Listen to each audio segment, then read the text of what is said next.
Betting on a hope and a dream, how Cincinnati is trying to turn a longtime eyesore into the economic driver. Macy's bombshell, the retail giant is leaving Cincinnati, what that means for the region.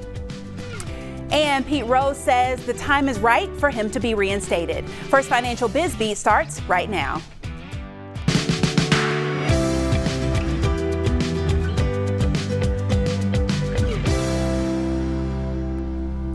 Good morning and welcome to First Financial Biz Beat, presented by the Business Courier. I'm Kyla Woods. Well, as kids, we're all told to chase our dreams. For Cincinnati, that dream is a flagship convention center hotel. On the front page centerpiece this week, rolling the dice on a bet that might lead to a signature hotel or a major hole in prime downtown real estate. The Millennium is closed for business and has been for a month now. Bargain hunters were at a liquidation sale last week looking for everything from furniture to TVs and even some grand pianos. As for what's next, that's the big mystery. The port will issue tens of millions of dollars in taxpayer-backed debt to buy and demolish the worn-out hotel. City leaders say it's a necessity because not having a flagship convention center hotel is costing us big time. And this is a big dollar project with a lot of unknowns, and there's a whole lot of financial jargon. That's why we brought in one of the two reporters who tackled this story this week. Chris Wetterick is here with editor Rob Dahlmeyer to break it all down for us. Thank you very much. Chris, thanks for being here. Thanks for having me. So the word conundrum comes to mind for me with this property. Why is this building, or these two buildings, why is it such a conundrum? So our leaders have wanted to have a new convention center hotel for more than a decade, probably decades. And earlier in 2019, there were basically two different plans before the current one. One was to basically have a private developer build a convention center hotel just south of the Duke Energy Convention Center.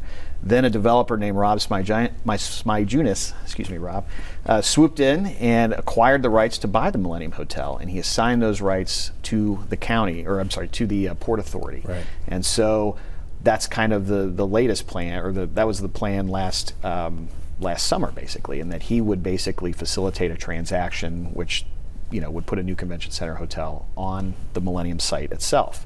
And so now they feel like they need to do more financial due diligence, and they need to have a better overall plan for that block, for the area around the convention center hotel. So they're doing a study right now to explore what should go there and how big the convention center hotel would be, as well as some other issues. What's the ultimate goal? If we're looking ahead 5 years and we're walking past that part of downtown, what's the goal for that property? What should we see? Right. So the study is going to inform the city and the county and the stakeholders' decision.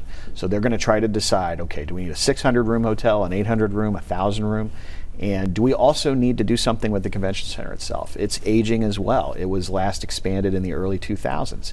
And so they need to look at things like they need a larger piece of contiguous space to compete with other cities like Indianapolis or Nashville, cities of our size that we compete with for convention business. Yeah, you go to Indianapolis or some of these other neighboring cities, and it's quite clear that they have these gleaming, shiny flagship hotels, and we don't. But and it is such a cost to the city. What's the next step? This is going to be a long process, but what should viewers kind of be looking for to happen next? Right. So by March, this study should be complete, and they should start to outline publicly what they think should happen. Then the city and the county and the Port Authority and the Convention Facilities Authority, probably some other players I'm even forgetting about, they're going to get together and try to make a decision. It's going to have to be collaborative. We're not always good with collaboration in this town amongst governments. So it'll be interesting to see how that plays out and whether people are going to get along and make a decision. And so I mentioned 5 years a second ago. Could we see something? I mean, is that horizon too long? Or is it something shorter? Or? I don't think so. I mean, the ideal goal, I think, for the Port Authority, what they told us in this story is have a plan by the time the Millennium comes down, which is going to take 1 year once they acquire it on Valentine's Day. So their goal is to get it down and then have a plan in place in 2021 and hopefully put it into action. But we just don't really know at this point. The long and short of it is, folks, make sure you read the Business Courier, because we're going to have a lot more stories on this. And back to you. Thanks, Rob. Certainly a big story we'll keep our eyes on. Well, the company that was Shillitoe's, then Lazarus, and ultimately Macy's is moving its headquarters out of downtown Cincinnati. The retail giant is making New York City its sole HQ, and it's also getting rid of 2,000 jobs and closing down 125 stores over the next 3 years. That includes the Northgate location. The company says the move will save $1.5 billion annually. And while it's a nostalgic hit, experts don't expect a major financial impact here. In terms of a widespread economic impact, I think we're very lucky that this happened in a tight labor market because the impact will be much less than if there had been a lot of slack and already a lot of unemployed people. My grandfather came here as a young person and helped build out Federated Department Stores with Fred and Ralph Lazarus, and to see Macy's go is terribly sad personally. Cincinnati came into the fold in 1994 when Federated Department Stores, which was based here, bought Macy's out of bankruptcy. The loss of the Cincinnati headquarters means the Tri-State's third largest public company in terms of revenue is gone. Some of the 500 people who currently work in the HQ will get a severance package. Others will move to call centers in Springdale and Deerfield Township, where Macy's says it is adding 600 jobs. As for the future, the company says it will rely less on dying malls, and it plans to focus on lifestyle retail stores and an off-price concept to compete with places like TJ Maxx.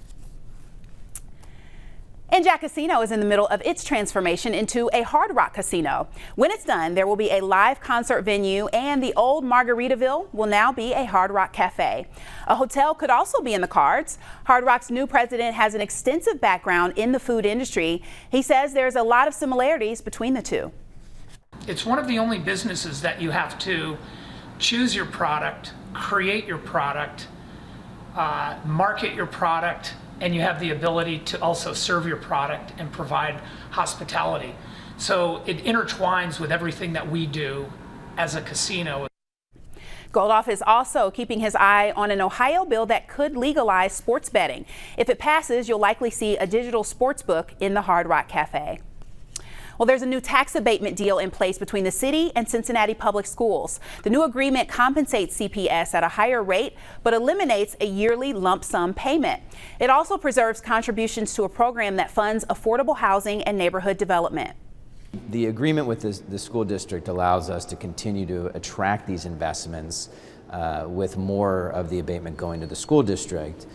You know, for many of us, we want to see the investments in the city, but there does need to be some change. This really makes us whole. I mean, what we've been asking for is to receive our fair share of tax revenue that comes as a result of the abatements that City Council awards to developers.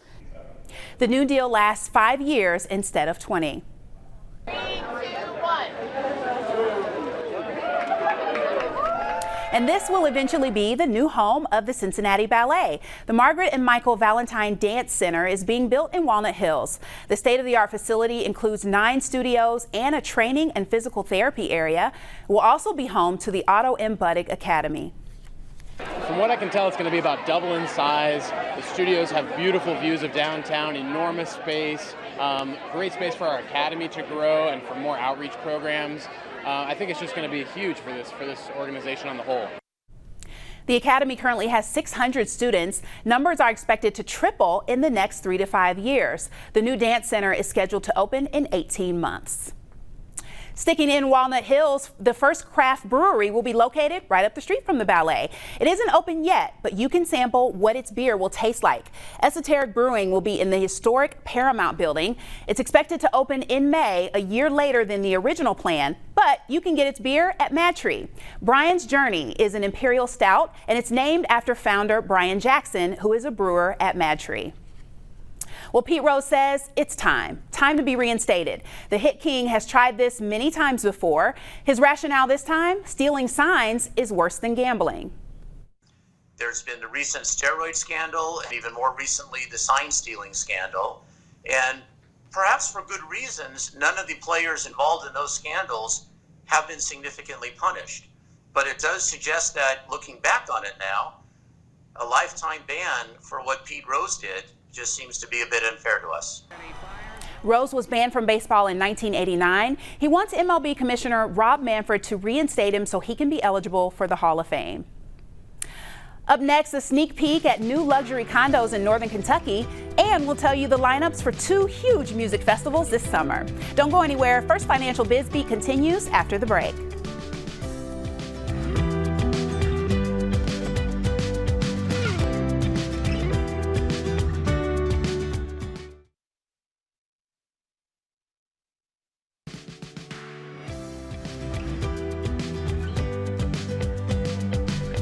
Welcome back to First Financial Biz Beat. We want to give a shout out to Leah Zipperstein.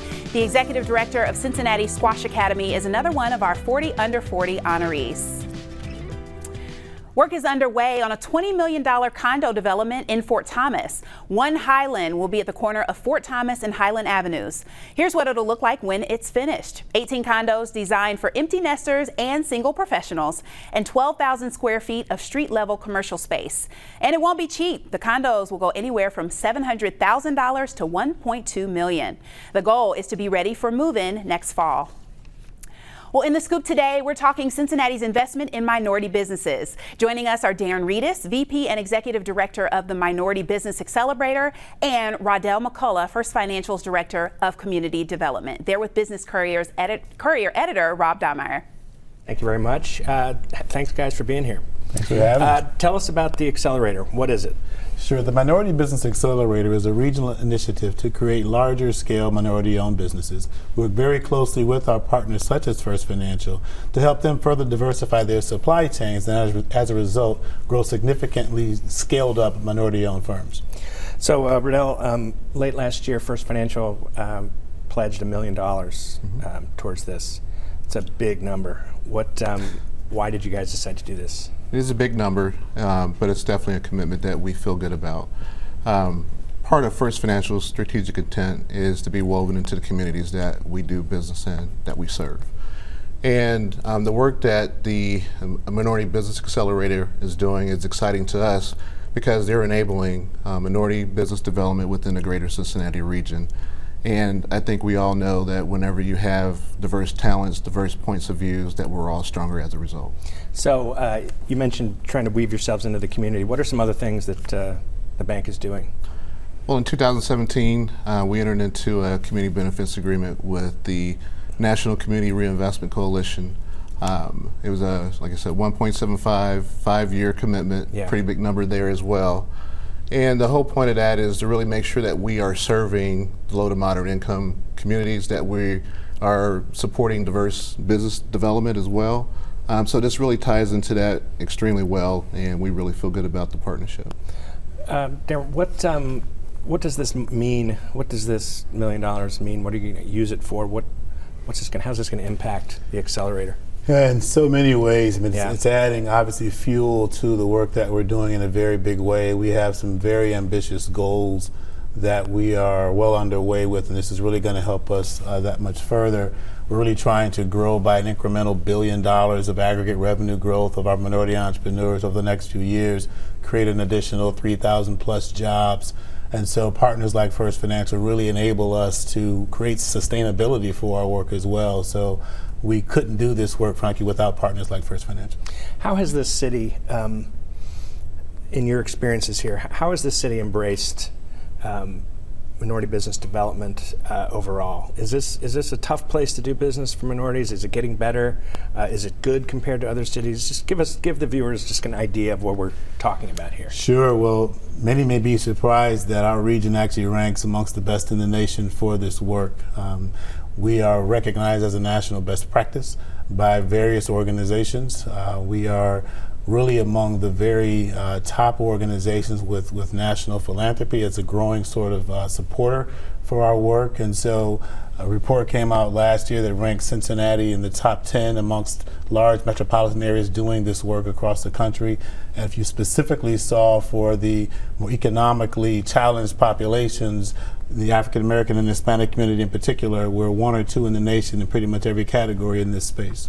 So Rodell, it seems like that must be a pretty powerful reason for the bank to have gotten behind the accelerator. One of the aspects of our community benefits agreement is a development of a supplier diversity program to make sure that we're spending what we call our sourceable spend with 10% to diverse vendors, Right. so minority-owned, women-owned, disability-owned, veteran-owned businesses. So this really ties in perfectly. Cincinnati is the perfect region, and we should be taking advantage of the talents that these businesses have. It's great to see, and we have a lot of high expectations, and good luck to both of you on this event. Appreciate it. We have a lot to be proud of. We absolutely do. Yeah, Yeah, back to you. We certainly do. Thank you. Such important work being done there. Thank you, Rydell and Darren, for joining us. Still to come on First Financial Biz Beat, more on the Macy's departure, and we'll talk about the new class of Greatest Living Cincinnatians with Chamber President Jill Meyer.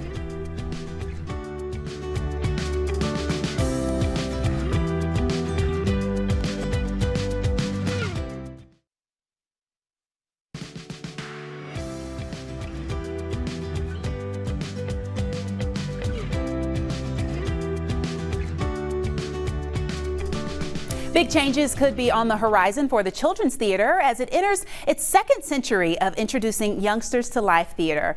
A pair of developers are working on the apartments in the iconic Emory building. The Children's Theater, in the meantime, is building a plan to renovate what was once a world-class theater and their original home.